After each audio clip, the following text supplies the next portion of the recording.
O Senhor esteja convosco, Ele está no meio de nós. Proclamação do Evangelho de Jesus Cristo segundo Lucas, glória a vós, Senhor. Naquele tempo vieram algumas pessoas, trazendo notícias a Jesus a respeito dos galileus, que Pilatos tinha matado misturando seu sangue com o dos sacrifícios que ofereciam. Jesus lhes respondeu: Vós pensais que esses galileus eram mais pecadores do que todos os outros galileus por terem sofrido tal coisa? Eu vos digo que não. Mas se vós não vos converterdes, ireis morrer todos do mesmo modo. E aqueles 18 que morreram quando a torre de Siloé caiu sobre eles? Pensais que eram mais culpados do que todos os outros moradores de Jerusalém? Eu vos digo que não, mas se não vos converterdes, ireis morrer todos do mesmo modo. E Jesus contou esta parábola. Certo homem tinha uma figueira plantada na sua vinha. Foi até ela procurar figos e não encontrou.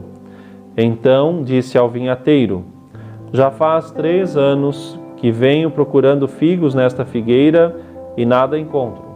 Corta-a porque está inutilizando a terra. Ele, porém, respondeu: Senhor, deixa a figueira ainda este ano. Vou cavar em volta dela e colocar adubo. Pode ser que venha a dar fruto. Se não der, então tu a cortarás. Palavra da salvação. Glória a vós, Senhor. Meu irmão, minha irmã, louvado seja Deus por este dia, por este Evangelho, um Evangelho significativo, né? As pessoas vieram falar com Jesus, né? Parece assim até um pouco em tom de fofoca, trazendo notícia: olha, Pilatos fez isso, fez aquilo outro lá e tal. E Jesus vai dar uma catequese extraordinária, né? Do sentido inclusive da morte, do sacrifício da vida e do fruto que devemos dar. Muito especialmente isso vamos destacar nesse dia, essa parábola tão bonita e tão cheia de significado.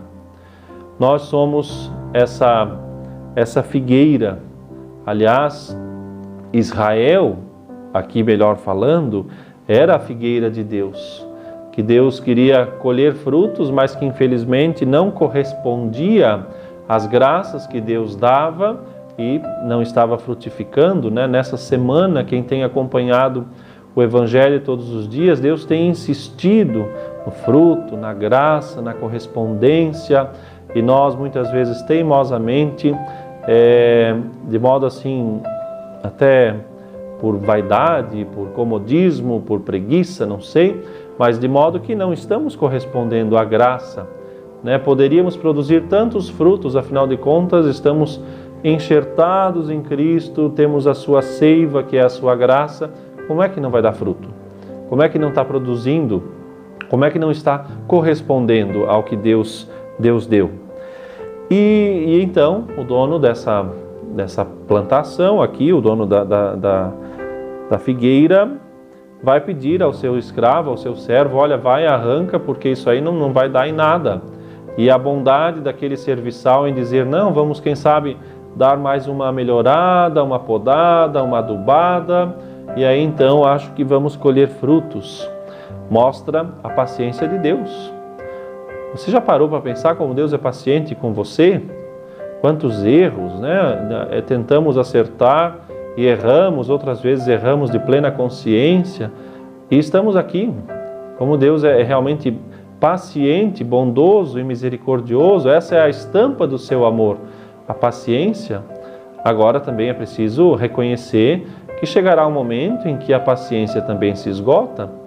Não que Deus venha a perder a paciência, mas as oportunidades que tivemos e que desperdiçamos não nos serão úteis, ou seja, poderíamos cair na graça de Deus, no sentido de entrar no céu, ter a graça do céu, a salvação e tudo mais, e de repente, porque não correspondemos, não produzimos frutos, chegará o momento da sentença e teremos que ouvir aquela terrível sentença, né? Afastai-vos de mim, Afastai-vos, porque eu tive sede, não me desse de beber, fome, não me desse de comer, e por aí adiante.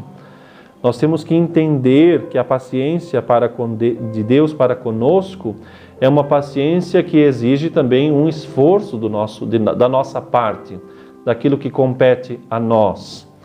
E por isso, nesse dia, ao ouvir esse Evangelho, o Senhor nos convoca a isso, a estar pronto, preparado, se esforçar um pouco mais, sair do nosso comodismo e corresponder às muitas graças que Deus quer nos dar.